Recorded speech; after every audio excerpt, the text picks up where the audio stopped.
In the name of Allah, the Beneficent, the Merciful. Dear audience, this is Language and Linguistics Online. I am Dr. Khurram Shahzad from National University of Modern Languages, Islamabad.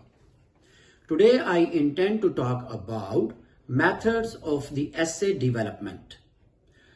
Up till now, I have already covered pre-writing techniques, what is academic writing, how we are supposed to write an essay. For example, I have talked about that essay can consist of introduction, body and paragraph. Now I want to talk about different methods of development. Dear audience, you should keep in your mind, usually the essay which is given in CSS exam, the topic that it contains, it is quite broad. Of course, out of so many topics, you will have to choose only one topic. The topic that you feel that you have got a lot of knowledge about. The topic that you feel confident about it. The topic that you feel that you have already read about it. So it means that the topic that you are going to choose, it will be interesting to you. And of course, when you are writing, you will have to keep in your mind the audience. Here, your audience is your teacher. Here, your audience is your evaluator. For example, if I intend to write something, I will keep in my mind the purpose of writing that essay. I will keep in my mind the audience, that why I want to interact with them, what kind of knowledge, information I want to share with them so that my audience gets interested. So it means that interest of the audience you will have to keep in your mind. You will have to keep him or her in mind. Then of course, the essay that you have chosen, maybe it is about the economic conditions of Pakistan. Maybe it is about gender issue in Pakistan. Maybe it is about political situation in Pakistan. Maybe it is about energy crisis in Pakistan. So usually these essays, they are quite broad in nature. And of course, you are supposed to write for 3 hours on one particular topic. It means that you will have to think about this topic from various perspectives, from various angles.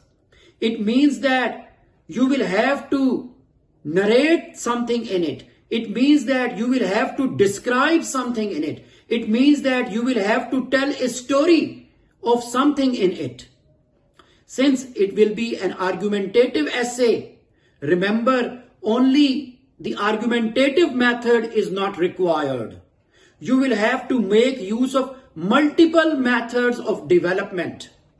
Since you know that there are so many methods, for example, we have got narrative form of essay, descriptive form of essay, definition form of essay, classification and division form of essay, compare and contrast essay, expository essay, argumentative essay. So your essay is going to be the amalgamation, the mixture of different kinds of methods of development.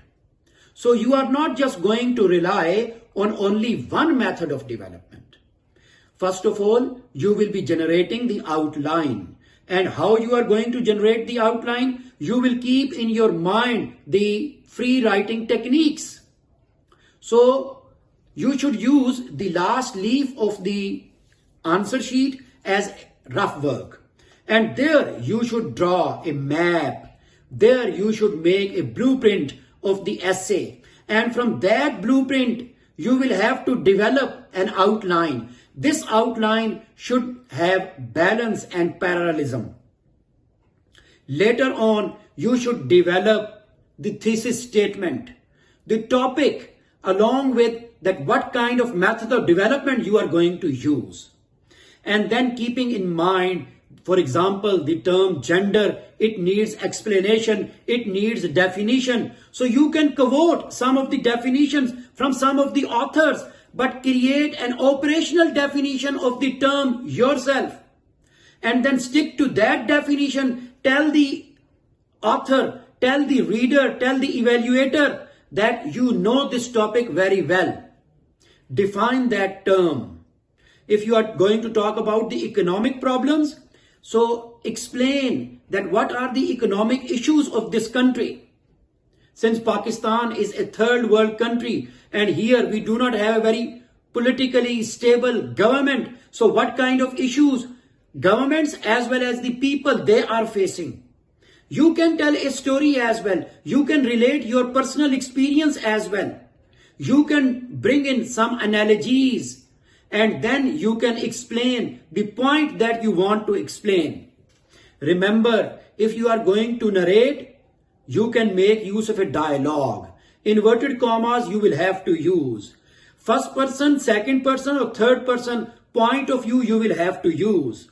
If it is going to be a descriptive essay or some part of it will be a descriptive essay, then you will have to make use of vivid vocabulary, strong verbs, so that when the people they are reading, they should understand that they are not reading, they can see. They are not reading, they are hearing. They are not reading, they are smelling. So such type of vocabulary you will have to make use of in your development of the essay.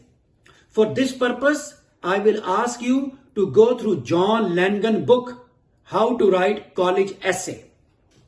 It gives some of the examples from the students' essays and some of the examples from the professionals, and then gives comparison and contrast and talks about what are the problems in the student essay and how the professionals they have written the essay, where lies the unity of form and content, where is cohesion and coherence, and how the authors they are bringing in the evidence to generate their argument.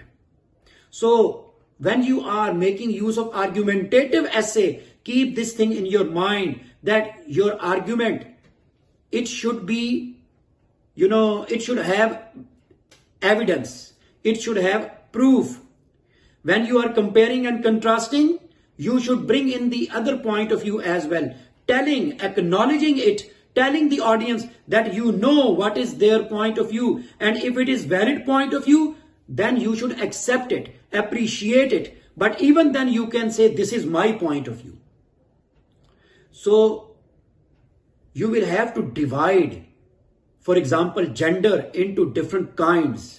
You will have to talk about gender in Pakistan and gender in the world and the concept of gender in Islam. If you are talking about the political conditions, you can name some of the governments. You can also talk about the establishment and their role in the governments. And then you can write about the positive as well as the negative points.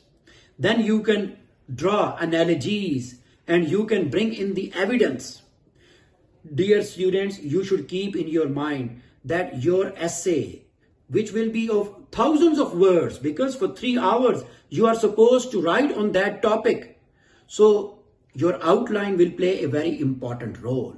So make an outline, effective outline, where you are talking about all these things, so that the person can understand that according to this outline you are going to define this term, according to this outline you are going to narrate some incidents from your life.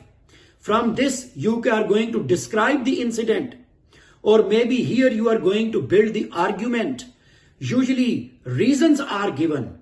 Failure of democracy in Pakistan, you will have to talk about the reasons, the causes, and then what are the effects. So, cause and effect development, you will have to keep in mind. So, keeping in mind all these things, dear audience, dear students, you will have to develop your essay. And of course, it will have its introduction, body, and then conclusion. And once you have completed the essay, give it a revision. Look for grammatical issues, punctuation problems that you have left behind. So you can cover them up yourself. Go through the essay, whatever you have written. And once you are satisfied, then hand it over to the teacher or invigilator. In the end, in this video, I have talked about various kinds of methods of development of the essay. And your essay, it should have multiple methods of development. It should not rely only on narrative essay or descriptive essay. Of course, I will be talking about them one by one later on. Thank you very much.